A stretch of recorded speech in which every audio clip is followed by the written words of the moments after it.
नमस्कार सभी को। मैं शालिनी केवी टीचर आपका अपने चैनल पर स्वागत करती हूँ। हमने अपनी केसी श्रीवास्तव की बुक स्टार्ट की हुई है, जिसमें हमारा 5वां चैप्टर है आपका लोहयुगीन संस्कृति। उसमें हमने अपने एक वीडियो में देखा था, इससे पहले मैंने एक वीडियो अपलोड कर दिया इस चैप्टर से संबंधित। उसमें हमने देखा था कैसे कैसे हमने लोहे की खोज की, कैसे कैसे संपूर्ण भारत में लोहे के साक्ष्य पाए गए हैं। पहले यह धारणा मानी जाती थी कि पूरे ही विश्व में जो लोहा है उसकी जो खोज की थी वो हिती साम्राज्य ने की थी। फिर धीरे धीरे जब हिती साम्राज्य टूटा तो उसके कारीगर पूरे विश्व में फैले और उन्होंने लोहे का ज्ञान पूरी दुनिया में बांटा। लेकिन जब हमने भारत के ऐतिहासिक, पुरातात्विक और अपने जो साहित्यिक प्रमाण देखे तो उनसे हमें ज्ञात हुआ कि भारतीयों को लोहे का ज्ञान बहुत अधिक समय पहले से था। यानी ये जो धारणा थी कि हिती साम्राज्य और सिकंदर के आने से हमें लोहे का ज्ञान हुआ, ये धारणा झूठी साबित हुई और हमने देखा कि हमें तो ऋग्वैदिक काल से ही लोहे का ज्ञान था। ठीक है, इसमें हमने बहुत सारे जगह देखे थे, तथ्य देखे थे। उसमें चलिए दूसरा वीडियो है, स्टार्ट करते हैं। हमने देखा था कि ऋग्वेद में हमारे वर्ण या फिर कवच है उसका उल्लेख किया गया है जो लोहे का बना होता था। अथर्ववेद में आपके श्याम अयस और लोहित अयस का प्रयोग हुआ है। श्याम अयस का मतलब था लोहा और लोहित अयस का मतलब होता था तांबा। ठीक है, फिर हमने ये देखा था कि जो भारत है तो भारत में जो लोहे का आगमन है वो आर्यों या विदेशियों के साथ नहीं हुआ। यह एक बहुकेंद्रित विकास था। बहुकेंद्रित मतलब उत्तर में, दक्षिण में और मध्य भारत में स्वतंत्र रूप से इस तकनीकी का विकास हुआ।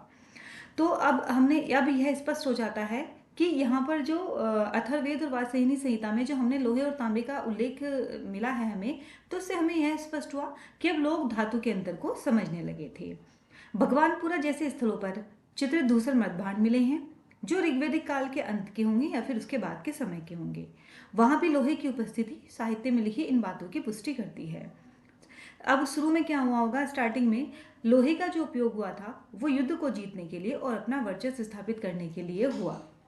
यानी स्टार्टिंग में लोहे से जैसे कि बाण बनाए गए, भाले बनाए गए, तलवार बनाए गए और कवच बनाए गए। ठीक है, तो इसका प्रयोग मुख्य रूप से रक्षा और अधिकारों के लिए किया गया। लेकिन बाद में जैसे जैसे समय बीतता गया वैसे लोहे का प्रयोग दैनिक जीवन का एक हिस्सा बनता चला गया। दैनिक जीवन का और कृषि का एक हिस्सा बनता चला गया।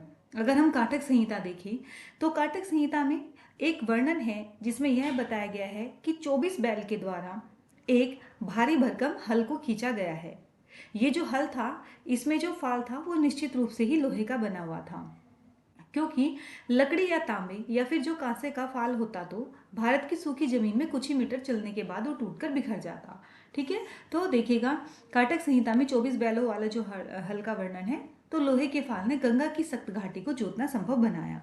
यानी कि जैसे जैसे लोहे का आविष्कार हुआ तो हमने उससे बहुत सारे उपकरण बनाए, जैसे हंसियाँ, कुदाल, कुल्हाड़ी और फाल, और इन सब के सहयोग से हमने क्या किया, कृषि प्रारंभ की। कृषि हमने कैसे प्रारंभ की, देखें उस टाइम गंगा घाटी में बहुत सारे घने जंगल हुआ करते थे। तो जब हमारे पास में लकड़ी, तांबा और कांसा था तो हम इन वनों को काट नहीं पाए। यानी कि जो हमारे पास घने जंगल थे उनको काटना असफल सिद्ध हुआ। परंतु जब हमारे पास लोहे की बनी हुई कुल्हाड़ी, आरी ये सब आई तो इनसे जमीन की जुताई संभव हुई और कृषि के लिए हजारों एकड़ जमीन भी उपलब्ध हुई।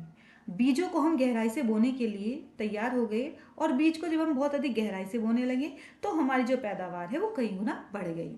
तो इसमें क्या हुआ, जंगलों की सफाई हुई और बस्तियों का विस्तार हुआ। लोहे की कुल्हाड़ी ने घने जंगलों को काटना संभव बनाया। इससे गंगा यमुना दोआब में कृषि योग्य भूमि का विस्तार हुआ। अब अन्न के भंडार भरने लगे और समाज का बहुत बड़ा वर्ग खेती के काम से आजाद हो गया। ये लोग जो कभी के टाइम में पहले खेती में ही लगे रहते थे वो अब व्यापार, शिल्प, बर्तन बनाने, कपड़ा बुनने और अतिरिक्त काम में लगने लगे। अब क्या हुआ देखिएगा, क्योंकि कृषि में लोहे के प्रयोग से उत्पादन बढ़ा और समाज के पास अपनी आवश्यकता से अधिक अनाज था, इसने व्यापार और वाणिज्य को जन्म दिया। उन्नत कृषि हुई। उन्नत कृषि होने की वजह से हमारे पास में अनाज ज्यादा पैदा होने लगा। अब यानी हमारे पास खाने के लिए तो अनाज बचता ही था, अब इतना अनाज हो गया कि हम उसे दूसरों को भी बेचना शुरू कर सकते थे। तो ये लोग अब अतिरिक्त काम में लगे थे। इसके अतिरिक्त अनाज ने व्यापार को भी बढ़ावा दिया। सामान के लेन देन के लिए जगह जगह मंडियां बनने लगी और ये मंडियां ही धीरे धीरे बड़े शहरों में तब्दील हो गई।